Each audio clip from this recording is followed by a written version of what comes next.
രാവിലെ ബെഡ്റൂമിൽ നിന്ന് ഇറങ്ങുമ്പോൾ കൂടെ പോരുന്ന സന്തത സഹചാരി. അയ്യോ എന്തൊരു സ്നേഹമുള്ള പൂച്ച. അങ്ങനെയാണ് ചിന്തിക്കുന്നത്, അങ്ങനെയല്ല കേട്ടോ. ഭക്ഷണത്തിന് വേണ്ടിയിട്ടാണ്. ബ്രേക്ക്ഫാസ്റ്റ് കഴിച്ചപാട് ബേബി പറഞ്ഞു, ഇന്ന് പണിമുടക്കാണ്, വെളിച്ചെണ്ണയില്ല, വേറെ കടയൊന്നുമില്ല. അങ്ങനെ ഞാനും അഖിലാണ്ട ബ്രഹ്മം കുഞ്ഞാണ്ടിയും കൂടി വെളിച്ചെണ്ണ വാങ്ങാൻ വേണ്ടിയിട്ട് ഇവിടെയുള്ള ഒരു മില്ലിലേക്ക് പോവാണ്. ഒരു വീടിനോട് ചേർന്നിട്ടുള്ള ഒരു മില്ലായതുകൊണ്ട് തന്നെ അവിടെ പണിമുടക്കുകാർ വന്ന് പണി മുടക്കൂല എന്നുള്ള വിശ്വാസത്തിലാണ് ഞങ്ങളിങ്ങനെ പോകുന്നത്. പണ്ട് ഈ ചാലിലൂടെ ഞങ്ങൾ മീനും ഞണ്ടൊക്കെ പിടിച്ച് നടന്നിട്ടുണ്ട്.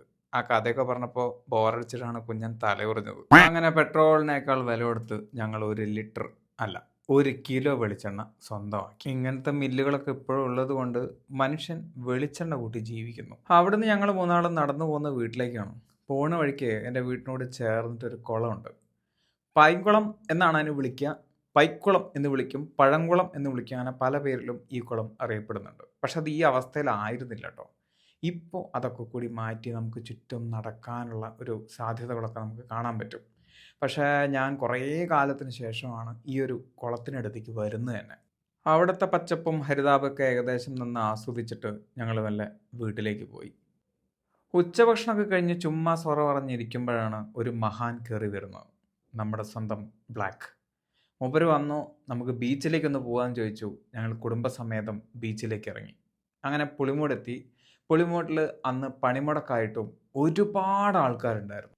ആരൊക്കെ വന്നാലും പോയാലും മാറാടിലെ ആട് തന്നെയാണ് അവിടുത്തെ പ്രധാന താരം. ആടിന് അഖിലിനെ ഒന്ന് ബോധിച്ച മട്ടുണ്ട്. അവനതിനെ തൊട്ടും തല്ലോടിയൊക്കെ നിന്നു. ഉപ്പിലിട്ട കൈതച്ചക്കയും കടിച്ചു പിടിച്ച് നിന്ന് എൻ്റെ നേരെയും ആട് കൊഞ്ഞനും കുത്തി വന്നു. പക്ഷെ ഞാൻ കൈതച്ചക്ക വിട്ടുകൊടുത്തില്ല. കുറേ നേരം എൻ്റെ മുന്നിൽ ശ്രമിച്ചു നോക്കി കൈതച്ചക്ക കിട്ടാൻ. ഞാൻ ഒരടി പോലും പിന്നോട്ടേക്ക് പോയില്ല. പക്ഷേ എനിക്ക് പിന്നോട്ടേക്ക് ഓടേണ്ടി വന്നു. അങ്ങനെ അസ്തമയ സൂര്യൻ ആഴിയിലേക്ക് ആണ്ടുപോകുന്ന നിമിഷം വരെ ആ കടപ്പുറത്ത് ഞങ്ങൾ ഇങ്ങനെ സമയം ചെലവാക്കി. ഇന്നത്തെ ഡിന്നർ കുഞ്ഞൻ്റെ വക. കുഞ്ഞനാണ് ചപ്പാത്തി ചുട്ടെടുക്കുന്നത്.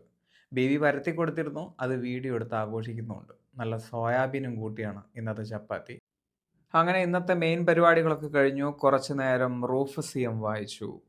ഉറക്കം കണ്ണുകളിൽ ഊഞ്ഞാലാടുന്നു. അപ്പോൾ ഏവർക്കും ശുഭരാത്രി.